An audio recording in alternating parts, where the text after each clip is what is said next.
আজি আমাৰ ইয়াত 500 মানুহে জইন কৰাৰ কথা আছিল, কিন্তু আমাৰ টুপি আৰু বাটাৰে নুজুৰিলে। গতিকে আপোনালোকে দেখিছে ৰাজহুৱাভাৱে জইন কৰিছে। হিমন্ত বিশ্ব শৰ্মাৰ অত্যাচাৰত সকলোফালে আজি অতিষ্ঠ হৈছে। উজনিত আপোনালোকে দেখিছে ডিব্ৰুগড়ত আমি মিটিং কৰিছোঁ, আমাৰ BLA মিটিং, তাত শিলডল ভাঙি বেলেগ মানুহ আহিছে। কাৰণ তেওঁলোকে কৈছে যে 6 জনগোষ্ঠীক আজি ঠগালে, জনজাতি দিম বুলি কৈ, আৰু যদি সঁচাকৈ জনজাতি তেওঁ দিয়ে, তেওঁলোকে কৈছে যে অসমত 51% জনজাতি হ'ব। জনজাতি যদি 51% অসমত হৈ যায়, তেতিয়াহ'লে বদৰুদ্দিন আজমলকে আদি কৰি বিভিন্ন শিকন্দি সজাই যিদৰে হিমন্ত বিশ্ব শৰ্মাই মানুহক ভয় দেখুৱাইছে, সেইটো নোহোৱা হ'ব।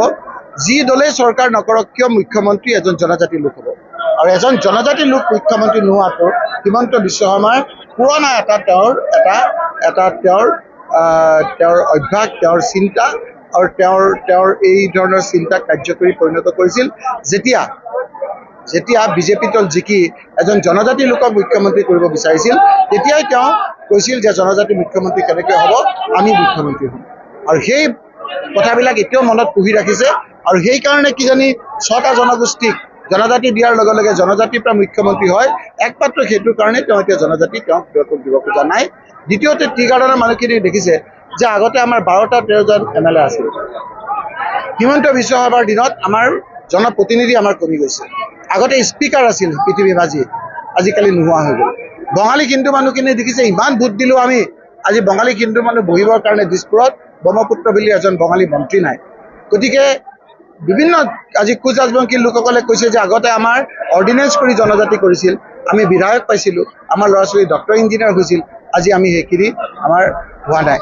বাক বাপেকে ভাবিছে যে আমি চাকৰি পোৱাৰ আশাত আজি আমাৰ বিজেপিক ভোট দিছিলোঁ, 25% চাকৰি হিমন্ত বিশ্ব শৰ্মাই নিজ মুখেৰে কৈছিল বছৰি দিম বুলি, আজি কিমানক দিলে সেইটো প্ৰশ্ন কৰিছে। বঙালী মানুহে কৈছে যে আমাৰ যদি কাম কৰিছে, হিমন্ত বিশ্ব শৰ্মাই বঙালী মানুহৰ কিমান চাকৰি দিছে লিষ্টখন আমাক দিয়ক। গতিকে এই কথাবিলাক মানুহৰ ক্ষোভ হৈছে। আজি মহিলাসকলে কৈছে যে আপোনালোকে ইমান বিলাইছে, লাখপতি বাইদেউ বুলি কৈছিল, প্ৰত্যেকজনী মানুহক লাখ টকা দিম বুলি কৈছিল। এতিয়া যিসকলে ব্যক্তিগতভাৱে মহিলাই লাখপতি পালে সেইসকল তেওঁলোকৰ লগত থাকিব। 10,000 বুলি কোৱা নাছিল নহয়,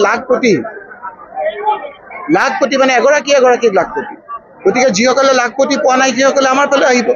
বিভিন্ন সমস্যা আজি আমাৰ মাজত আগুৱাই গৈছে, আৰু সেইকাৰণে হিমন্ত বিশ্ব শৰ্মাৰ লগ কেৱল সাধাৰণ মানুহে এৰা নাই, বিভিন্ন জনগোষ্ঠীৰ মানুহে এৰা নাই, তেওঁৰ লগত থকা নিষ্ঠাবান বিজেপি লোকসকলেও এইবাৰ হিমন্ত বিশ্ব শৰ্মাক এইকণি দিবৰ কাৰণে এইবাৰ বিজেপি এৰাৰ আজি মনস্থ কৰিছে। সেই কথা আগতীয়াকৈ উমান পাই হিমন্ত বিশ্ব ডাঙৰীয়াই আজি বুঢ়া আঙুলি দেখুৱাই, কালি নিজক কুকুৰ বুলি কয়, বিভিন্ন কথাৰে আজি তেওঁ মানুহক বিভ্ৰান্তি কৰিবলৈ যত্ন কৰিছে।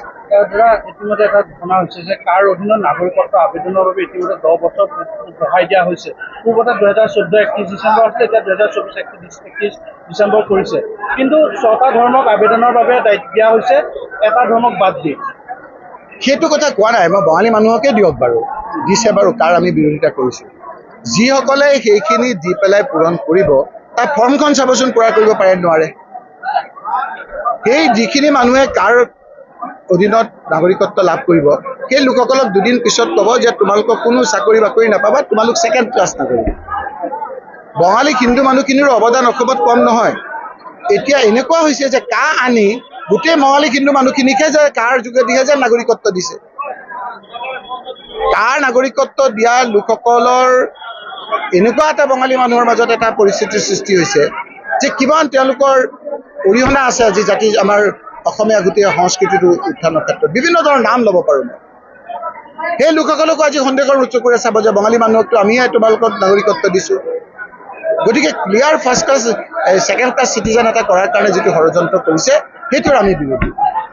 মুছলিম ধৰ্মটোক বাদ দি কিন্তু আপোনাৰ হিন্দু হওক, বৌদ্ধ হওক, পাৰ্চী হওক, খ্ৰীষ্টিয়ান হওক, সকলোকে কিন্তু আবেদন। মই হিন্দু ধৰ্মৰ কথাকে কৈ আছোঁ, আপুনিহে বুজা নাই। বঙালী মানুহখিনিকে দুটা ভাগ কৰিব। সেই ফৰ্মখনত আছে যে মই বাংলাদেশত অত্যাচাৰ হৈ পাই পেলাই ইয়ালৈ আহিছোঁ। গতিকে সেই কথাখিনি থকাৰ পিছত আজি নহ'লেও কালি নহ'লেও ক'ব যে এই লোকসকলে তাৰ পৰা আহিছে, তোমালোকক নাগৰিকত্ব আমি দিলোঁ, কিন্তু তোমালোক ছেকেণ্ড ক্লাছ নাগৰিক, ফাৰ্ষ্ট ক্লাছ নাগৰিক নহয়।